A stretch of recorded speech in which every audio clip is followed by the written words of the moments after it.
droit à un recours parce que contumace la diggante ba décision bi daanoo ba radiation am ça fait 4 mois. contumace boo xam ne xam nga këram mu ngi kër. je ne parle pas de ça c'est pas important. tout ça c'est pas important Guèye. xam nga li important mooy lan. mooy diggante bi ñu décision de justice bi daanoo ak bañ koy radier ça a fait 4 mois. yow Adama li nga maîtriser woo ko de. mais attends. Adama da ngay jaxase de. Très bien. da ngay jaxase de. mais baale nga mu daanal. non da ngay jaxase non franchement. est-ce que werante war na fa am parce que suñu sukkandikoo déjà ci texte les textes ont été quand même très clairs par rapport ak situation boobu la. xam nga man wax dëgg fa yàlla su ma lay dëgg sax man débat yii nii toujours pendant des mois ñu ñuy won daal décision de justice comme li wax Tomé Jerry vraiment ñun sax dañ ko war a dépasser parce que dafa ruslu à la limite dama ne li ma waxoon sànq laay waxaat. Sénégal benn cin la boo xam ne ñetti pouvoir ñooy tànk yi pouvoir bu nekk bu légiférer dañ koy appliquer justice rek ngay gis fii nañ ko mës a gis nag ci régime bi justice jël ay décision exécutif ñenn ñette ne duñ ko def te du mujje fenn mais faute grave la ñuy def aujourd'hui tey képp koo xam ne yaa ngi liggéey justice tey war nga taxaw pour protéger justice parce que lii nag kenn comprendre ko la DG amul droit di substituer conseil constitutionnel la DG amul droit di justice joxe décision mu ne du ko appliquer gis nga yi muy wax nii yëpp xoolal ngeen baal ma quoi ci boppam rek la am parce que man li ma gëm ba xam ñetti pouvoir yëpp loolu la ñu jàngal au primaire 3 pouvoirs donc pouvoir bu si mënti joxe décision dañ koy appliquer amul ay contournement amul et cetera te wax dëgg fa yàlla man de j'aurais aimé vraiment Sénégal nag ñu dépassé lii Ousmane Sonko jaaxal na leen ah je suis désolé sànq ci damay sol essence ci pompis bi fii yàlla xam na ne pompis bi xam nga lu mu génne jox ma ko lii diñu ñaanal suba ci manifestation bi ñu jël c'est-à-dire que mënu leen a guerre Ousmane Sonko booy yàlla defu ko ci xolu nit ñi. Et c'est le projet qui est intéressant. Et ton candidat toi? Non déggoo li ma la man waxuma waxu candidat xam nga lan laa la bëgg a c'est le projet qui est intéressant. D'accord. Le projet peut être porté par un autre. Autre que Ousmane Sonko. Le projet est porté par Bougane Gueye Dany. C'est-à-dire que yéen li ngeen di def sénégalais yi dañ leen ciy gën a jéppi li ngeen def sénégalais yi dañ leen ciy gën a mere parce que vous êtes en train d'utiliser force yoo xam ne peuple bi moo leen koy jox ngeen di ko utiliser pour éliminer des adversaires nee naa la élection présidentielle rendez-vous une élection présidentielle en réalité doit être faite mais ça doit pas être une sélection ouverte te ñi nga xam ne dañ leen jox force yëpp jox leen pouvoir yëpp dafa ruslu. D'accord. tey jii le changement est inéluctable mënu leen ci dara. Vous avez touché le fond parce que vous avez utilisé notre administration. Vous avez utilisé nos pouvoirs pour daaneel ay la réponse nécessaire. pour daaneel ay programmatique tu auras la réponse. parce que li ñu mënul comprendre ñun mooy que à 2 reprises décision mu ngi judiciaire mu ngi am. Très bien. Et ñi ko bañ a appliquer dama ne du pouvoir ñi ko bañ a appliquer c'est l'administration une partie du pouvoir qui veut pas appliquer des décisions de justice. léegi loolu lan lañ ci mën. lan lañ ci man c'est la grande question. ma ne nañu justice bi fi ñu toll ñoom ñëpp dañu war a dem toog def chômage bàyyi. c'est grave ce que parce tu que dis. administration c'est administration qui les empêche de s'exprimer alors que c'est un pouvoir. c'est le délégué national qui parle. Non, il maîtrise pas les textes de l'administration ce que je te sénégalaise. dis métaphore là la peut-être comprendre li ma la wax parce que yow bu fekkee ne da nga nekk c'est nos pouvoir textes c'est nos textes de. su fekkee da nga nekk pouvoir comme ni assemblée nekk pouvoir ni exécutif nekkee pouvoir yow boo décider une partie de l'administration moo koy empêcher exécution boobu. mais tey jii ñu ngi fragiliser suñu justice. D'accord. waxee métaphore laa la wax. Très bien. peut-être dégloo fi mooy waxee. D'accord. Fragilisation de la justice peut-être maa ngi ñëw ci yéen Ndeye Fatou. lan moo war a nekk tey jii posture peut-être Ousmane Sonko ak ay avocats wala ay ñooñam sax. pour par rapport à l'élection présidentielle bi ñu jëm. posture bi moom mooy wut solution parce que ñoom duñu dem. le plan B peut-être. plan Z kay parce que même B bi baaxul. B bi baaxul. bi baaxul Bassirou Diomaye baaxul. bokk ci Ousmane Sonko doo dem. Bassirou Diomaye baaxul. c'est-à-dire. expliquer loolu. Bassirou mënut a dem. expliquer. parce que parti bi nga xamante ne moo ko bëgg a investir dañ ko dissoudre. et après.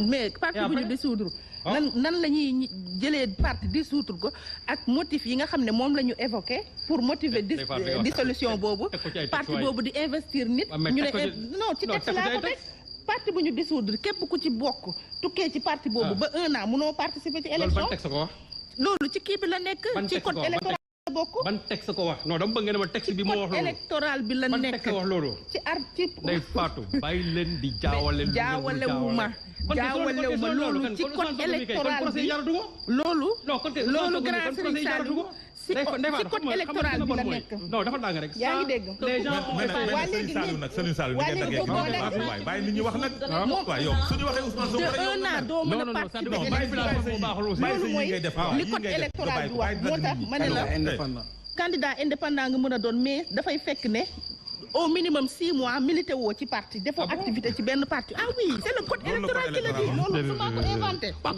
moo tax ma ne la plan B bi baaxul léegi nañu xool beneen plan kay mais plan B bi sax baaxul te loolu on l'avait dit à Ousmane Sonko depuis mais moom na wut solution parce que xamoon nañ ne depuis bi nga xamee ne problème yi am na et puis moom sax moom moo saraxe waa Pastef ah bon ah si dégâts yi mu def yëpp ba tey mu dugg ci ruq bi kan moo ko yóbbee kurul boppam di toog di def ay discours incendiaires. non Ndeye Fatou nag vraiment il faut revenir Ndeye Fatou il faut revenir sur le sujet. ah déedéet non il faut revenir sur le sujet parce que.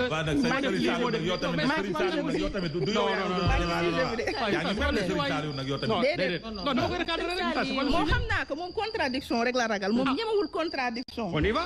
waaw kon déglu ma kon. waaw kay je suis prêt pour la contradiction. voilà kon déglu ma rek boo ñëwee contradiction rek déglu ma. alors léegi moom. li mu def yëpp moom bu amee parti boo xam ne mun nañ jàpp ne lii c'est un complot politique waaye moom walla mu ngi ci de mu ngi ci ba ci ndox ba ci baat xam nga lu tax bu dee procès Mame Mbaye Niang c'est lui moom moo ne affaire Prodac am na ci ay preuves ku ko woo ne ko sur la table ñu ne déeta waaye procès Adji Sarr ñu woo ko tribunal mu ne du wuy ji ba ñu condamné ko par contumace mais loolu noonu ñu wokk ci li nga xamante ne moom la ko procureur téye ba defal ko 8 chefs d'accusation mu dem ci juge Maham Diallo kooku yokkat ci beneen inculpé ko placé ko sous mandat de dépôt donc Ousmane Sonko am na ci benn wàll projet bi moom moo ko sànni ci ndox parce que bu fekkoon ne moom préparé wu na xam na ni am na objectif candidat la à l'élection présidentielle amoon na benn posture bu mu war a am élevé wu au-dessus de la mêlée mais deful loolu léegi nag il a prêté le flanc en face ñoom it ils ont exploité ces bêtises parce que il a fait des dégâts et des bêtises dégâts ak bêtises yooyu moo ko yóbbee tey jii ñu topp ko ba teg ko fi nga xam ne fa lañ ko yóbbu muy prison. mais ça n'explique pas la situation actuelle. ankay ça n'explique pas parce que moo waral entêtement wu administration. non ça n'explique pas de l'administration.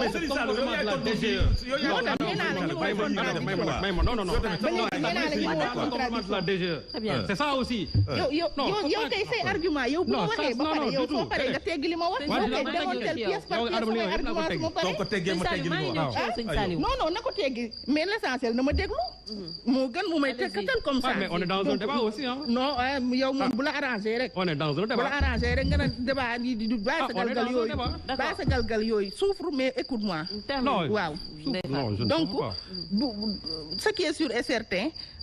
képp ku jógee ci Pastef boo présenté candidature yow da nga bëgg a politique même Ayib Daffé lundi mardi bu demoon DGE kenn du ko jox fiche de parrainage parce que dañ ko naan ba léegi décision définitive amul am na si yoo xamante ne communication politique la. il faut se concentrer li ngay wax da ko argumenté da ko teg ci ay texte da ko teg ci ay texte c'est-à-dire da nga naan ne texte yi moo tax.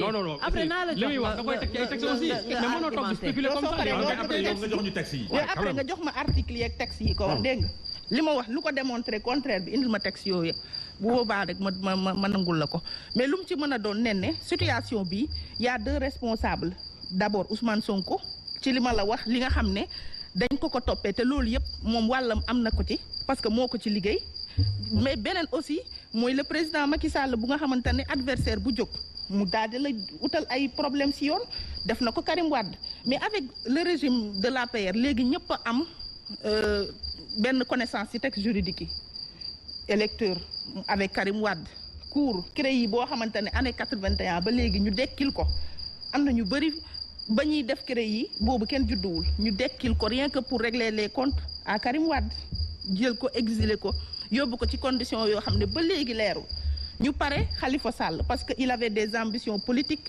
ñu jël ko toppee ko loo xamante ni képp ku jaar ci mairie Dakar bénéficié wu nga ci ñu jël ko tëj ko ci tey jii ñaar ñooñu moom lañ après un dialogue réintégré ci jeu politique ça veut dire que am na benn côté boo xam ne régime bi fi nekk dafa foyer justice parce que les acteurs de la justice saa yu ñu leen activé ba ñu dugg ci benn dossier mais après ça se règle en politique à travers des grâces mais aussi à travers des dialogues yoo xamante ne dañ leen di rétablir léegi nag pour le cas de Ousmane Sonko Karim Wade acharnement amoon na ci parce que c'est lui seul qui a été condamné à la CREI yi mu tëdd ñetti at Khalifa Sall aussi mais pour Ousmane Sonko moom daf ci am part de responsabilité parce que moom moo taxaw défier toutes les institutions de la République défier le président de la République mais aussi wax ne dinañ ko def comme Samuel Doe loolu ñëpp a ko xam nan la nit mënee wax une institution ne dañ koy def comme Samuel Doe maanaam ku ñuy décapiter def donc moom it am na ci part de responsabilité loolu mooy dëgg soo jëlee def comparaison kaawu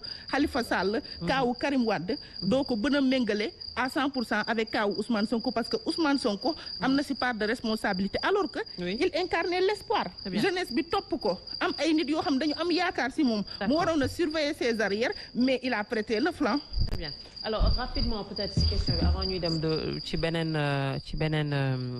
thème ci jamaa yi oui cher maa ngi ñëw il faut que deux invités yi wax après yow bala nga joxe jamaa yi kay man ma waaw bien sûr loolu laa wax damay def rapidement benn tour de table pour que ñu mën a dem dafa am benn wax bu ñu wax muy